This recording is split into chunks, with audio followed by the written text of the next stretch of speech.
Aqueles que em trás abandonai toda a esperança. Essas são as palavras nas portas do inferno, segundo Dante Alighieri, conforme ele escreveu na obra A Divina Comédia, e que é um sentimento que persistiu pra mim durante toda a duração de A Garota da Agulha, novo filme ali do Magnus von Horn, diretor também do excelente Sweat ou Suor em tradução livre, mas que nesse filme ele trabalha uma narrativa que parece que se esforça pra tirar toda a possibilidade, todo o fio ali de chance que a gente enxerga de ter alguma esperança. Ele cria uma narrativa completamente desoladora, que parece completamente esforçada pra esmagar a sua protagonista em um cenário bizarro, de dor, de miséria, onde ela não consegue achar uma chance, achar uma possibilidade de ter uma chance de ser feliz. Um filme muito efetivo, inclusive, de fazer com que a gente, logo nos primeiros minutos, a gente se interesse por ela, a gente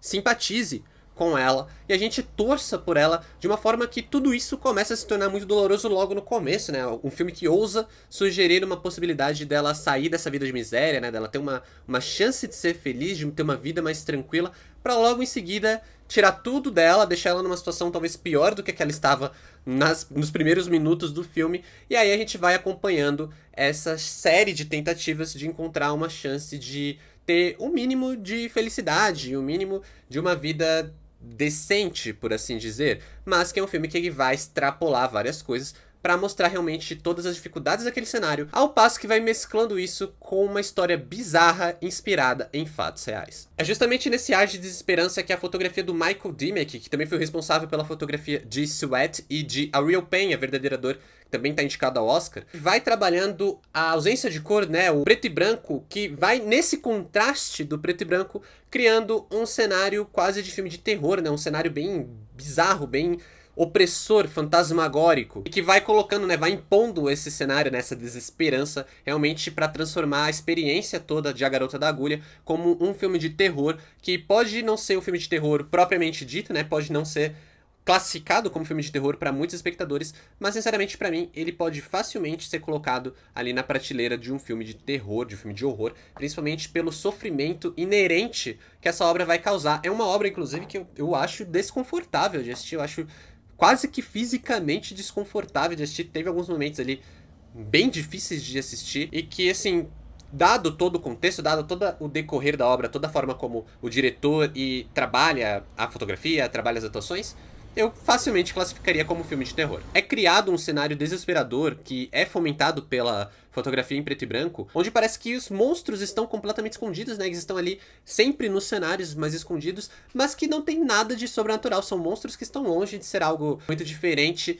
da humanidade, né? Parece que é justamente onde é mais humano, a gente busca o aspecto mais humano, que estão escondidos esses monstros. Na obra a gente acompanha a Carolina, interpretada pela Vic Carmenson, que ela está grávida e sem emprego numa Copenhague que está sofrendo com o pós-guerra, né, o pós-primeira guerra, grande guerra, e aí ela, tentando encontrar ajuda, ela encontra uma mulher que diz que tá já acostumada a ajudar mulheres em uma situação parecida. É até claro que a gente descobre que nem tudo é exatamente o que parece. E antes de eu continuar falando do filme, eu queria só me apresentar para quem ainda não me conhece. Aqui quem fala é o Adam, sejam bem-vindos ao canal.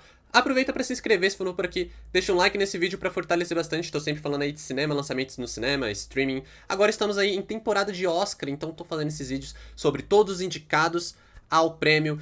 E se você também gosta de cultura pop, livros, séries, vale me seguir nas outras redes sociais, o arroba está aqui na tela e os links no primeiro comentário fixado desse vídeo. Mas bora aí falar de A Garota da Agulha, filme do Magnus von Horn, que inclusive é um filme que recentemente eu comentei sobre Nosferatu aqui no canal, e esse é um filme que ele me lembra bastante o trabalho ali do expressionismo alemão, né? A forma como a gente tem o jogo de luz e sombra para realçar todo esse sentimento de horror, todo esse sentimento ali do que está se passando, é algo que me remete bastante ao trabalho do expressionismo alemão, e que aqui serve para criar um aspecto bem fantasmagórico, onde não há tanto espaço assim para maniqueísmo, né? A gente não tem aquela história de personagens muito bons e muito maus. É um filme que ele vai ali questionar seus personagens, ele vai ali questionar o que a gente acha do que a gente está assistindo, porque são personagens ali em tons de cinza, né? São personagens cujas ações, por muitas vezes mais condenáveis que sejam, estão num cenário tão desolador, tão difícil, que coloca tudo isso em perspectiva. perspectiva. E é um filme que brinca, inclusive, com essa questão do horror, né? Como eu falei, pra mim é um filme de terror.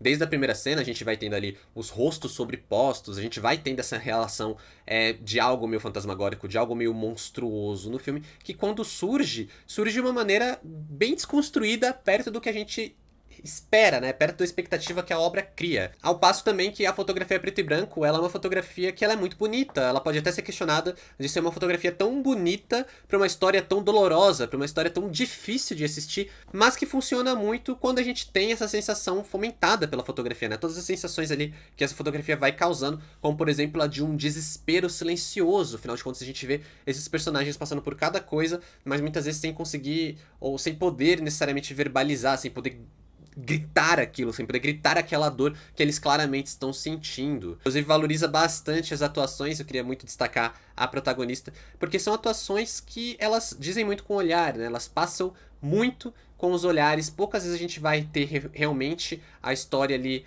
mais contada de forma óbvia nos diálogos, muito mais pelos olhares, muito mais pelas relações, os enquadramentos da obra, enquadramentos que são muito valorizados pela fotografia. Por exemplo, o momento que um dos personagens está caminhando para sombras e a gente só consegue ver aquele leve brilho no olhar, o que ressalta um ar monstruoso, ainda que em um personagem que ele seja uma pessoa muito boa. E mesmo assim, ele tem alguns questionamentos com toda essa questão da monstruosidade, ao que é trazido para o filme de uma maneira que lembra obras como O Homem-Elefante, do David Lynch, ou até mais antigo, o Freaks, né? Aquele filme que fala ali do circo e tal, que também é um filme bem pesado, também é um filme que é bem marcado na história do cinema, justamente pela história pesada que ele conta. É uma obra, sem dúvidas, que trabalha o horror de várias maneiras, o horror no sentido, não necessariamente como um filme de terror, mas o horror humano, né? O horror da história, o horror que a gente sabe que existe, a gente já viu existindo, a gente vê ressurgindo e que cria nessa onda de tragédias, essa onda de horror que leva quem tá pela frente. A maioria dos personagens elas vão sendo levadas nisso, parece que vão sendo sufocados por esse ambiente, sufocados por esse mundo que tá pronto pra destruí-los sem pensar duas vezes. É uma obra que trabalha justamente esse sentimento de que o mundo não é um lugar legal. E isso fica claro de várias maneiras, seja em personagens odiosos que surgem no caminho da protagonista, seja justamente pela narrativa da desesperança, seja pela fotografia desoladora que parece opressiva, parece claustrofóbica, é utilizada para esconder justamente a monstruosidade contida na humanidade, e que cria um retrato de um mundo que é assustador, opressivo e que de algumas maneiras, de várias maneiras, pode ser visto como uma representação direta do inferno. Para A Garota da Agulha, nota 7.